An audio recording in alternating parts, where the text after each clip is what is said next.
conflict. In northern Mali, the country is divided de facto into two. In the Democratic Republic of Congo, 120 armed groups, yet it is the busiest airspace in the continent of Africa. Minerals are being taken away to Europe and America. Central African Republic, the same. Libya, the same. Several months ago, I wrote to the chair of the African Union and to all African heads of state and said, convene a meeting with only one agenda item. What can we do to save Africa from this slide? Only 4 replied.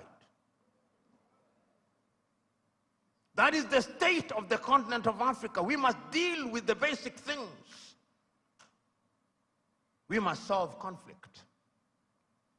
We must change our governance.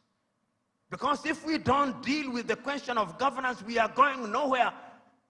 Africa has become a continent where after every election there is conflict, because the pursuit of power is a cutthroat competition where throats are actually cut.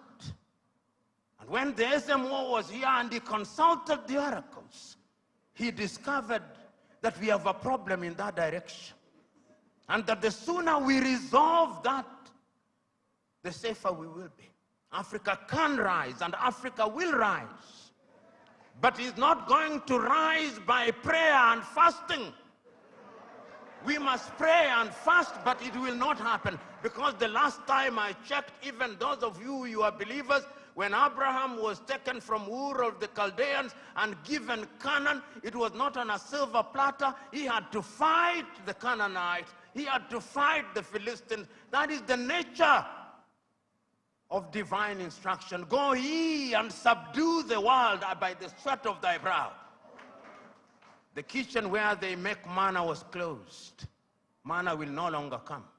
Because you must now make your manna. And it is our duty, therefore, as Africans to begin to rethink the younger generation.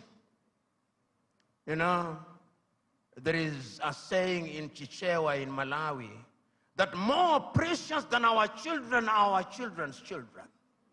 So when we are doing these things, we must remind ourselves that we are doing for this generation and generations yet to be born.